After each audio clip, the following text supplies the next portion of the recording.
ارجعی الی ربک راضیۃ مرضیہ، جائی رب کی طرف خوش اور خوش کیا ہوا. راضی تو آپ ہے اور مرضی آپ سے خدا ہے. فادخلی فی عبادی، داخل ہو جائی میرے بندوں میں. وادخلی جنتی، اور داخل ہو جائی میری جنت میں.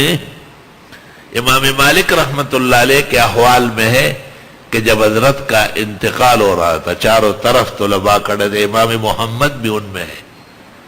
امام محمد موطا پڑھنے گئے تھے اور امام مالک کے کفن دفن سے فارغ ہو کے واپس ہوئے.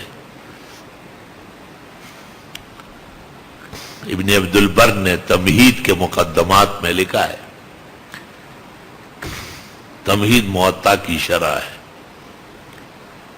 امام مالک سے پوچھا گیا بوقت زنکدن نزع کے، کیف تجد نفسک، کیسے محسوس کرتے؟ قال اقبض بین اولیاء الرحمن، خدا کے نیک بندوں کے سامنے مجھے رخصت کیا جا رہا ہے.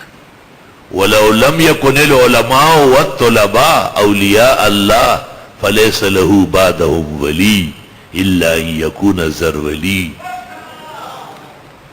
فرمایا اگر علماء و طلباء بھی اولیاء نہیں ہے تو پھر کہاں سے کوئی ولی آئے گا. اللہ اکبر. فادخلی فی عبادی، یہ ایک انعام ہے اور ایک قدر کا مرحلہ ہے. دیکھو یوسف علیہ السلام کو نبوت بھی ملی، مصر کی سلطنت بھی ملی، اپنے والدین اور بھائیوں کی معافی اور واپس آنا، پاس رہنا بھی نصیب ہوا. پوری دنیا ان کے نظام رزق سے مستنیر ہو رہا ہے. لیکن کیا کہتے ہیں؟ انت ولی فی الدنیا والآخرہ توفنی مسلما والحقنی بالصالحین، مجھے اچھے لوگوں کے ساتھ ملا کے رکھیے.